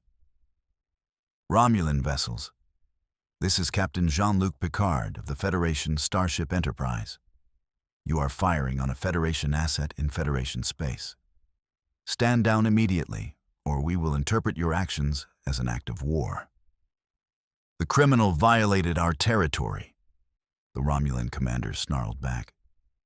"He assaulted our installation and—" "A private citizen's actions do not constitute Federation policy," Picard replied, his tone brooking no argument. "However, your pursuit into Federation space and your attack on someone we have taken under our protection most certainly constitutes a violation of treaty. You have two options, Commander. Withdraw to your side of the neutral zone, or explain to your superiors why you started a war over a listening post and a rescue operation." The silence that followed was taut as a drawn bowstring. Tony used the moment to angle toward the Enterprise, his power reserves hovering at 8%, shields completely offline. He could see the Romulan ship's weapons still powered, their commanders calculating odds and consequences. Finally, the Romulan commander spoke, his voice tight with barely restrained fury. "This is not over, Picard. The Tal Shiar will not forget this insult." "I suspect they will not," Picard replied calmly. "Safe travels, Commander." The Romulan ships broke off, collecting their disabled companion via tractor beam before withdrawing across the neutral zone at high warp. Tony watched them go on his flickering sensors, not quite believing they'd actually pulled it off. "Mr. Stark." Picard's voice was gentler now, touched with relief. "I believe you could benefit from our medical facilities, and perhaps some rest. You've had quite an eventful day." "You could say that," Tony managed, exhaustion suddenly crashing over him as the adrenaline faded. "Requesting permission to land in your shuttle bay, Captain. And maybe someone could have coffee ready, really good coffee?" "I believe that can be arranged." "Welcome back, Mr. Stark, both of you." The Enterprise's shuttle bay doors cycled open, and Tony limped through them on failing repulsors, finally allowing himself to believe they were safe. He sat down on the deck with less grace than usual, the armor's joints locking up as power reserves hit critical levels. The faceplate retracted, and Tony found himself staring at a welcoming party. Picard, Riker, Data, Geordi, and Beverly Crusher, the ship's chief medical officer he'd only briefly met during the initial briefing. Behind them, Worf stood with an expression that might have been approval. Tony carefully released Pepper, making sure she was steady on her feet before the armor powered down completely. She looked at the assembled Starfleet officers, at the gleaming technology surrounding them, at the view screen showing the stars of an alien universe, and shook her head in wonder. "Tony," she said slowly, "where the hell are we?" "That," Tony said, accepting Geordi's steadying hand as he stepped out of the now inert armor, "is a very long story. Captain, meet Virginia Pepper Potts. Pepper, meet the people who helped me not start an interstellar war while rescuing you." Pepper, ever the professional despite the circumstances, straightened her torn clothing and extended her hand to Picard with remarkable composure. "Captain, thank you for whatever it is you did. And I apologize for any diplomatic incidents my presence may have caused." Picard took her hand with a slight smile. "Ms. Potts, in my experience, the people worth rescuing are often the ones who cause the most interesting diplomatic complications. Welcome aboard the Enterprise." He gestured to Dr. Crusher. "This is our Chief Medical Officer, Dr. Beverly Crusher. I'd like her to examine you both, make certain the Romulans didn't cause any lasting harm." "I'm fine," Pepper started, but Tony cut her off. "We'll both see the doctor," he said firmly. "No arguments. You've been held captive by alien intelligence operatives in another universe. We're getting checked out." Dr. Crusher's expression was professionally sympathetic as she guided them toward the turbo lift. "Sickbay is this way. And Mr. Stark, I have to say, that was either the bravest or most reckless thing I've seen in 20 years of Starfleet service. I haven't decided which." "Why not both?" Tony offered, earning a quiet laugh from Geordi. As they left the shuttle bay, Tony glanced back at his armor, now dark and lifeless on the deck. Jarvis would need time to bring systems back online, the arc reactor would need to recharge, and they still had no idea how to get home. But Pepper was safe. She was here, alive, and the relief of that simple fact was almost overwhelming. "Tony," Pepper said quietly as they walked, her hand finding his. "Thank you for coming after me, for not giving up." He squeezed her hand gently. "Always, Pep. Across dimensions, through enemy territory, against impossible odds. Always." Picard, walking slightly ahead, spoke without turning. "That sentiment, Mr. Stark, is one that transcends universes. The willingness to fight for those we care about, to risk everything for loyalty and love. That is perhaps the most human quality there is." He paused at the turbo lift. "And it appears to be universal." The doors slid closed, carrying them toward sickbay, and for the first time since this nightmare began, Tony allowed himself to truly breathe. They'd made it. Now they just had to figure out how to get home. Sickbay was a study in efficient medical design, all clean lines and softly glowing biobed displays that reminded Tony of his own lab. If his lab had been designed by people who'd had centuries to perfect the aesthetic. Dr. Crusher worked with practiced efficiency, running tricorder scans over Pepper with the calm professionalism of someone who dealt with far stranger patients than interdimensional refugees. Elevated cortisol levels, mild dehydration, some bruising on your wrists, restraints, I assume? Dr. Crusher asked gently. Pepper nodded, not meeting anyone's eyes. They didn't torture me or anything. Just questions. Endless questions about Tony's technology, about where we came from, how the arc reactor worked. I told them I was just the CEO, that I didn't know the technical specifications. She glanced at Tony with the ghost of a smile. Which is a lie, of course. I've sat through enough of your lab sessions that I probably could build an arc reactor if I had to. But you didn't tell them that, Tony said, Of course not. Her voice hardened. They held me for 36 hours, Tony. 36 hours of not knowing where I was, who these people were, or if I'd ever see you again. And all I could think was, don't give them anything. Don't give them a single piece of information they could use to hurt someone. She looked at Dr. Crusher. How long was I actually missing? It felt like days, but without windows or clocks. According to my timeline, approximately 41 hours since you disappeared from your universe, Dr. Crusher said, hypo-spraying something into Pepper's arm. Electrolytes and a mild sedative. You're going to want to sleep soon, and that's good. Your body needs rest to process the stress. Pepper's eyes widened. Wait, our universe? Doctor, what? I'll explain everything. Tony interjected, moving to sit beside her on the biobed despite Dr. Crusher's protests that she wasn't finished examining him. Pep, you fell through a dimensional tear, a literal crack between universes. You ended up here, in what these people call the Federation, a coalition of planets in the 24th century, where humanity has evolved past war, poverty, and apparently the need for money.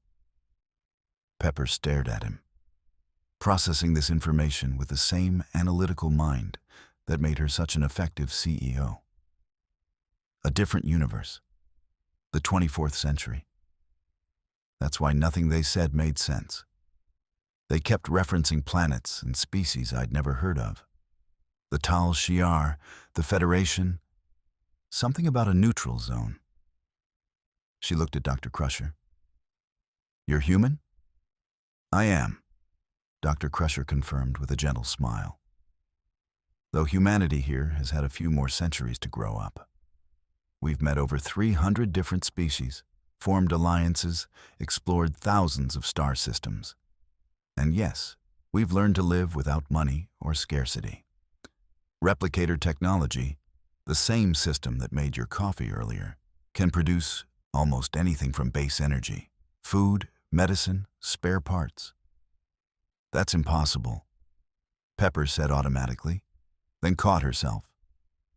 Except I just flew through space in my ex-boyfriend's arms while being chased by alien warships, so apparently impossible means something different now. Ex-boyfriend? Tony raised an eyebrow. I haven't decided if I'm promoting you back to current boyfriend or not, Pepper said. But her hand found his again. Ask me after I've had coffee and a shower and maybe 8 hours of sleep in a bed that isn't a detention cell bench. The sickbay doors hissed open, and Picard entered with Data at his side. The captain's expression was grave, and Tony felt his stomach sink even before the man spoke. Miss Potts, I'm glad to see you're recovering. Mr. Stark, we need to discuss your situation. All of your situations. He gestured to a more private office adjacent to the main sickbay. If you're able, I'd like to brief you on some developments. Tony and Pepper exchanged glances, then followed Picard and Data into the office. It was small but functional, dominated by a desk with a computer terminal and a view screen showing the stars sliding past at warp speed. Picard sat behind the desk, steepling his fingers in that characteristic gesture Tony was beginning to recognize as the captain's thinking pose. First, the positive news, Picard began. Commander LaForge and Lieutenant Commander Data have been analyzing the subspace tear through which you both arrived. It appears to be a quantum filament instability. Rare, but not unprecedented. The tear is still open, though it's contracting rapidly. Within approximately 72 hours, it will collapse completely. So we have 3 days to get back through it, Tony said, his tactical mind immediately jumping to the timeline. Jarvis, you getting all this? Indeed, sir, the AI responded through Tony's wrist interface, having rebooted to minimal functionality. Though I should note that the arc reactor is currently at 9% capacity. A dimensional transit would require significantly more power. Which brings us to the less positive news. Picard continued. The energy requirements for a safe transit are substantial. Even with the Enterprise's power systems assisting, you would need your arc reactor operating at peak efficiency to survive the crossing. Mr. Stark, Commander LaForge estimates it will take at least 48 hours to fully recharge your reactor using our systems, possibly longer given the fundamental differences in our technological approaches. Tony did the math, his expression darkening. So, we've got a 72-hour window and a 48-hour recharge time. That's cutting it close, Captain. Indeed. Which is why I've authorized Commander LaForge and Commander Data to work around the clock on your power systems.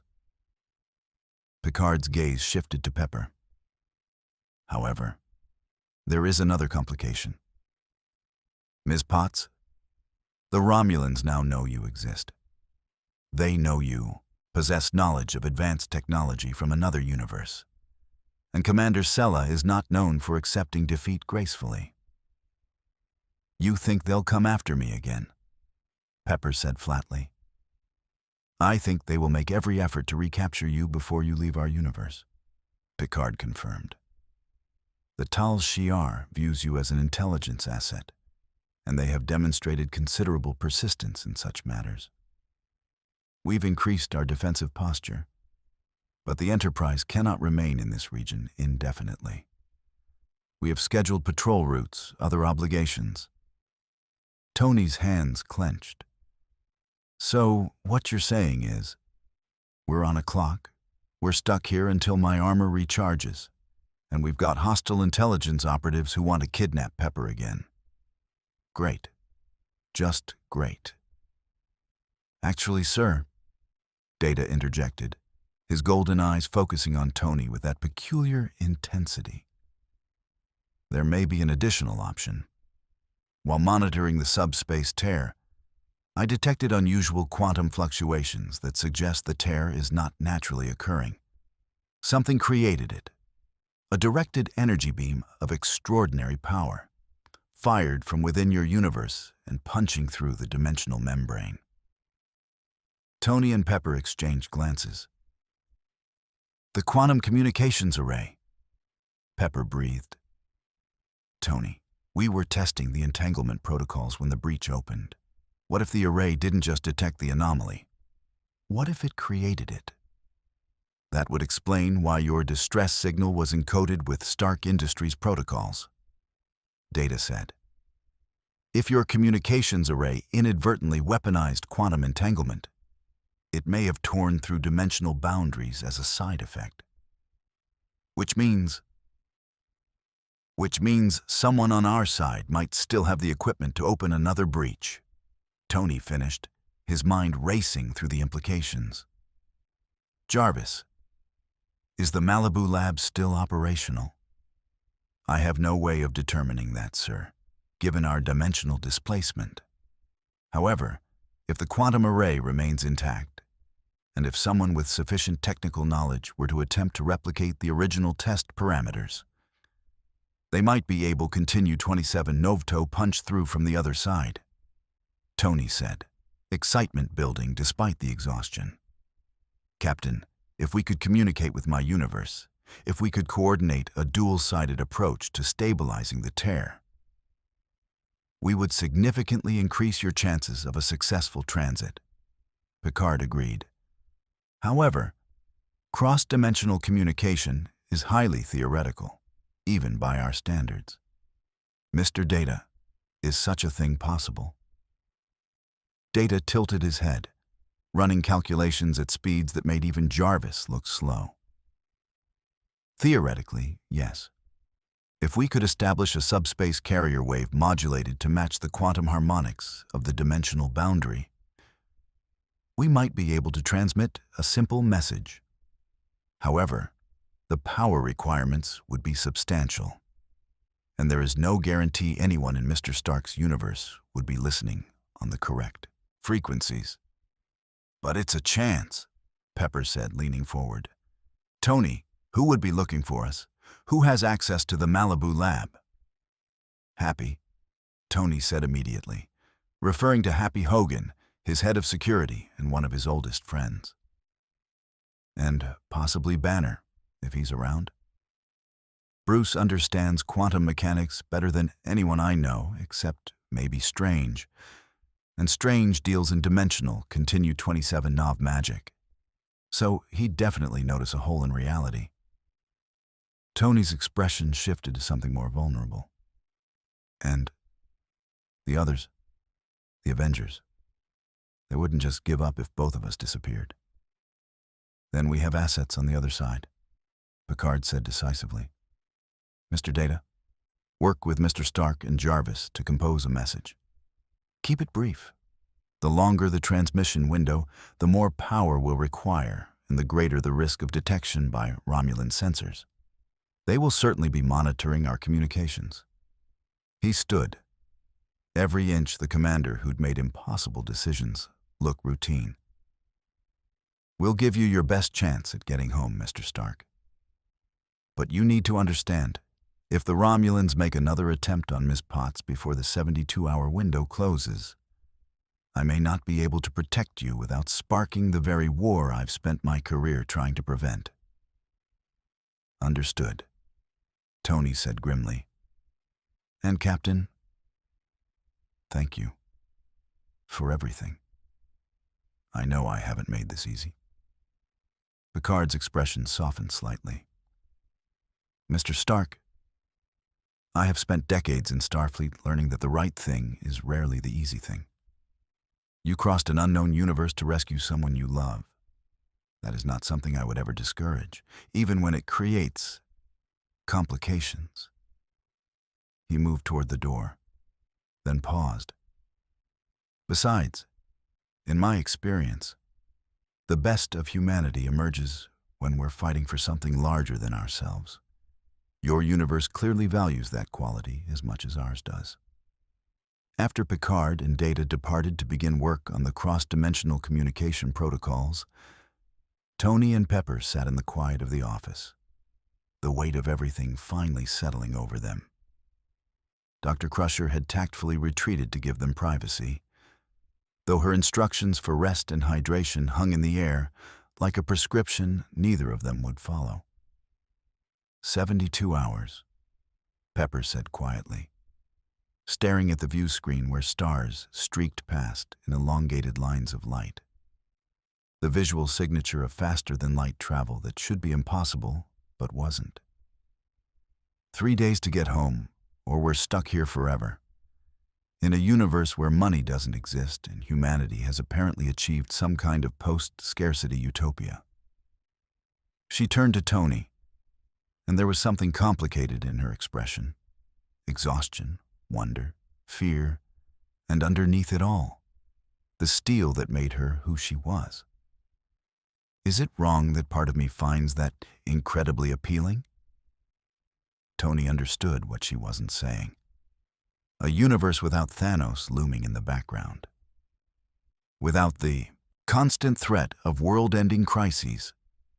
Without the weight of being Iron Man and all the responsibility that entailed. It was seductive, the idea of just staying, of starting over in a place where his technology wouldn't be coveted as a weapon, where the arc reactor could be studied as scientific curiosity rather than military asset. It's not wrong, he said carefully. But Pep, this isn't our home. These aren't our people. And as nice as Picard and his crew are, as amazing as this future is, I've got responsibilities back there. The Avengers need their tech guy. The world needs Iron Man, even if half the time I hate what that means. I know, Pepper said, but her hand tightened on his. Tony, for 36 hours I was terrified, not just for myself, but that I'd never see you again, that I'd die in this alien place and you'd never know what happened. And now that we're together, now that we're safe for the moment, part of me just wants to hold on to this feeling and never let go. Her eyes glistened. Part of me wants to be selfish and ask you to stay, to let someone else be the hero for once. Tony pulled her close, feeling the tremor in her shoulders, the weight of her fear finally allowed to surface. "Hey," he murmured against her hair. "Being scared doesn't make you selfish. It makes you human. And if you asked me to stay, if you really wanted that, I'd consider it. For you." He pulled back enough to meet her eyes. "But I don't think you'd respect me if I did. And I don't think I'd respect myself.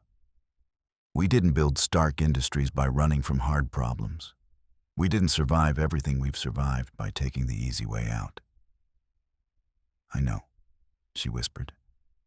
"I know, and I hate that you're right." She wiped at her eyes impatiently. "God, I must look a mess. Interdimensional kidnapping is hell on your appearance."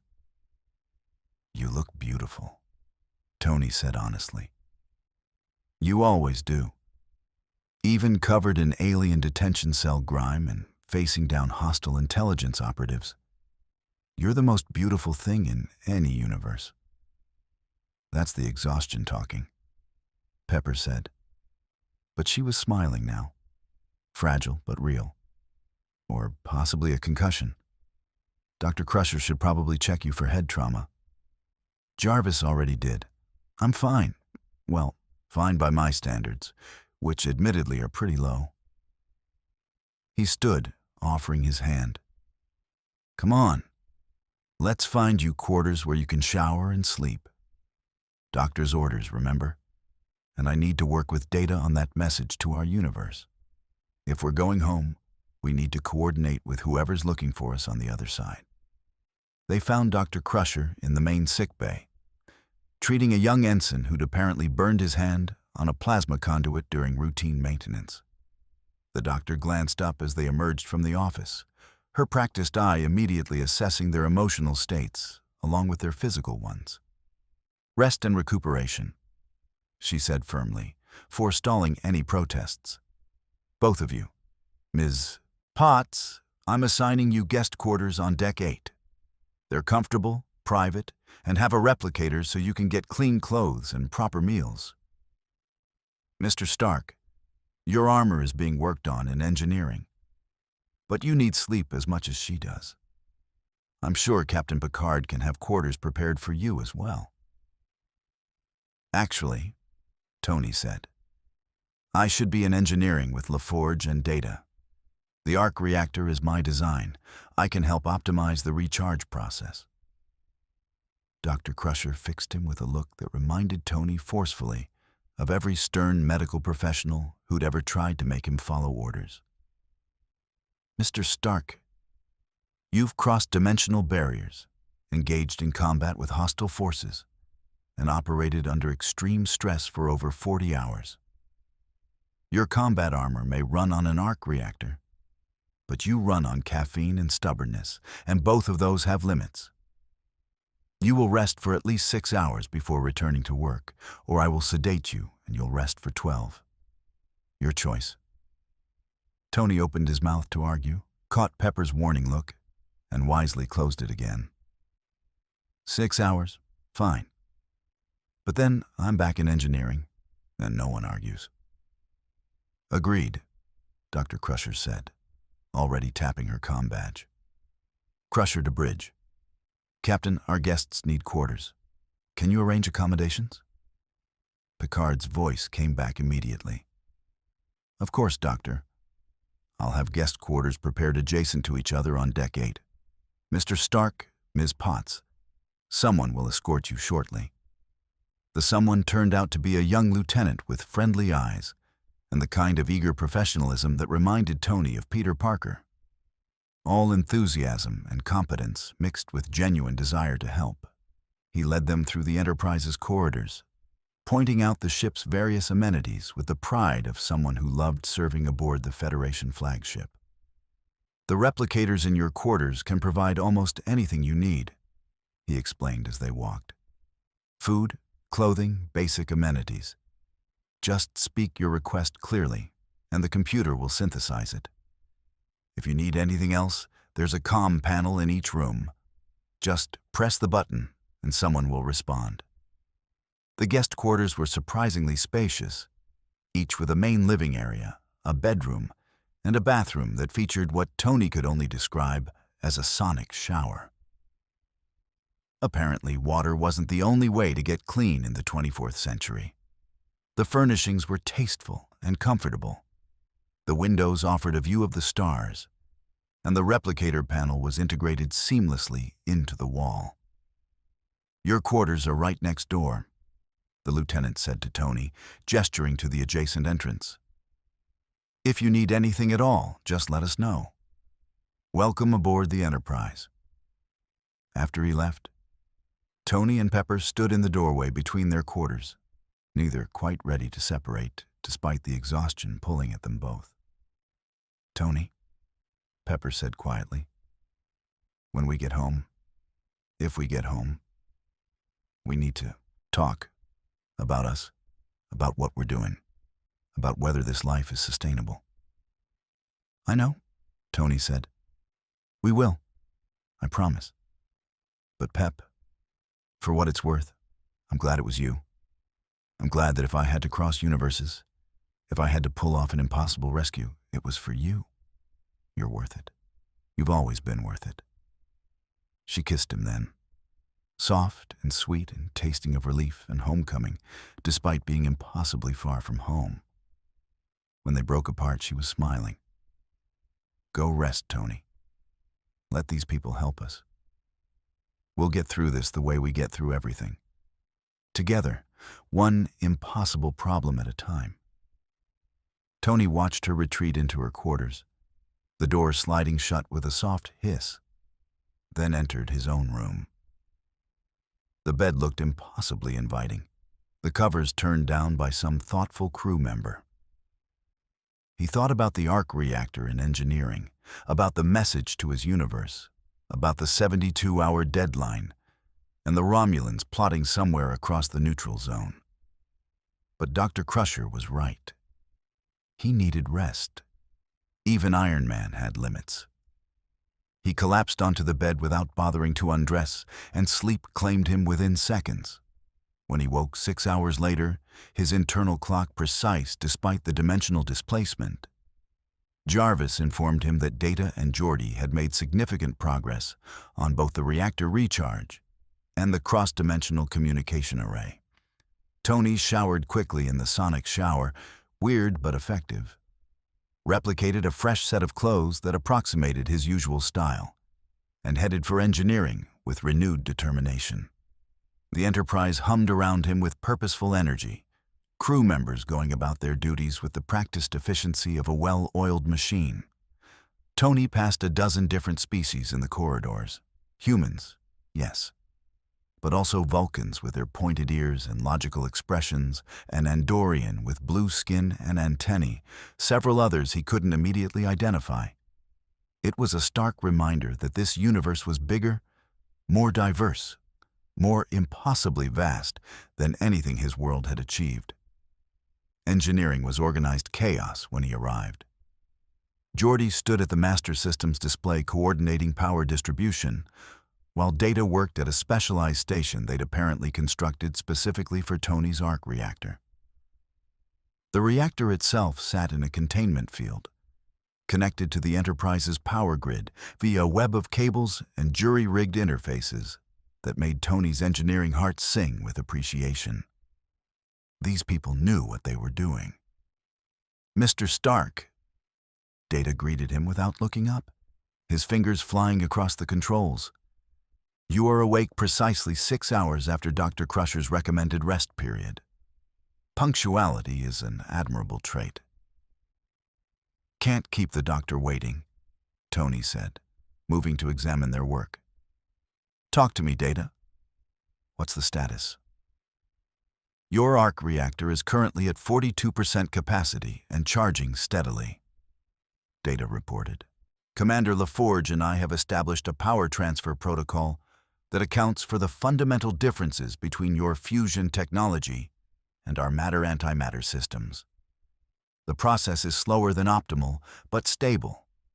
We estimate full capacity within 39 hours, which gives us a 33-hour window to attempt the crossing, Geordi added, looking up from his display. Tight, but manageable. Tony, this reactor of yours, it's incredible. The power-to-mass ratio alone is revolutionary, and the self-sustaining fusion reaction using palladium as a catalyst shouldn't even be possible. But here it is, working perfectly. Palladium was the first generation, Tony said, moving to examine the reactor's diagnostic readouts. I've since upgraded to a synthesized element, new atomic structure, more stable, higher energy output. But yeah, it's pretty impressive if I do say so myself.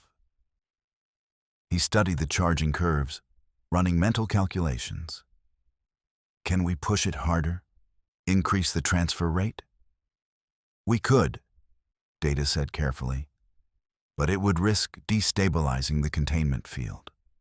Your arc reactor was not designed to interface with 24th century power systems. We are already operating at the edge of safe parameters. Tony grimaced, but nodded. Engineering was about knowing when to push boundaries and when to respect them.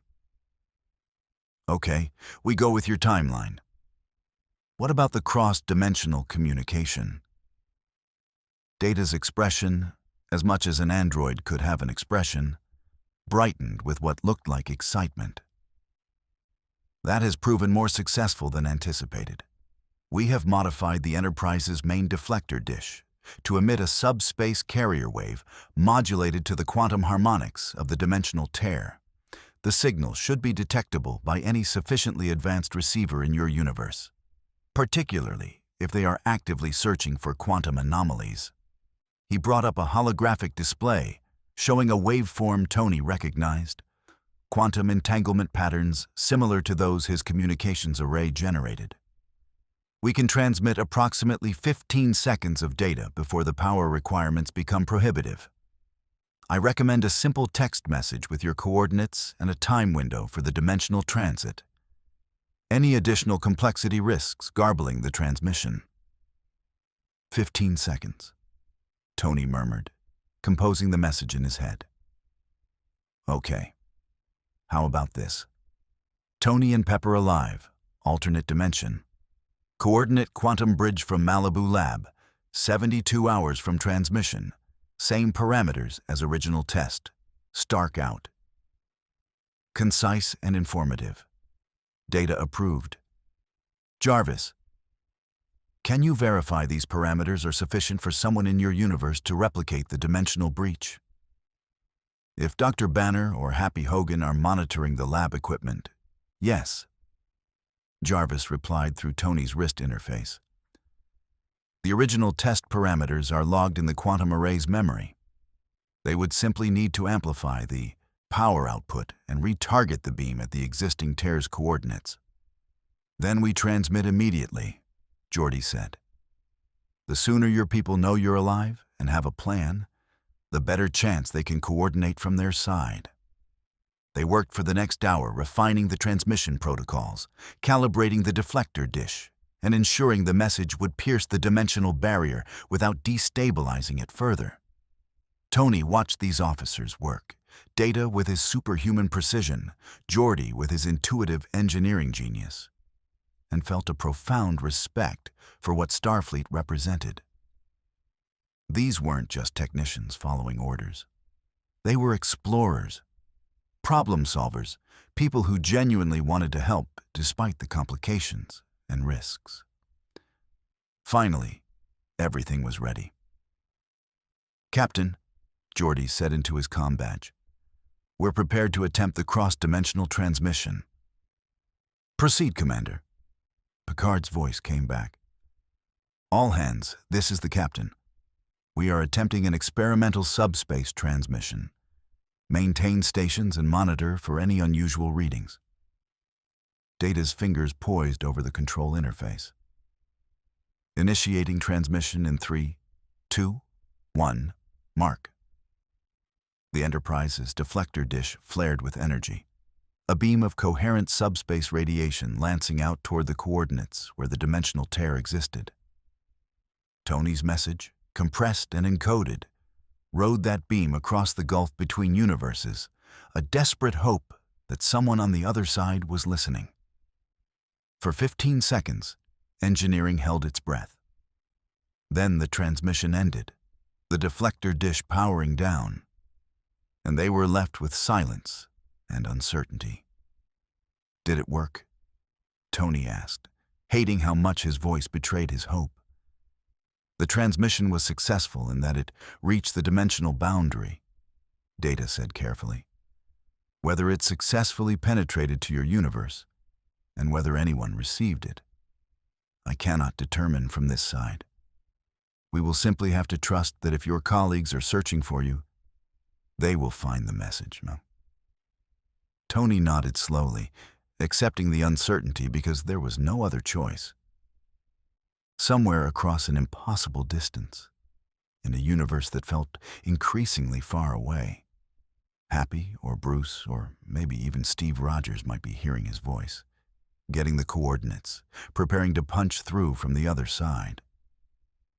Or the message had dissolved into quantum noise and they were completely on their own. 39 hours until the reactor is fully charged, Tony said, more to himself than anyone else. 33 hours after that until the dimensional tear collapses. That's our window. That's all we've got. Then we make it enough, Geordi said firmly. Tony, Data and I will keep working on optimizing the reactor charge. You should check on Pepper, make sure she's okay. And maybe get some food.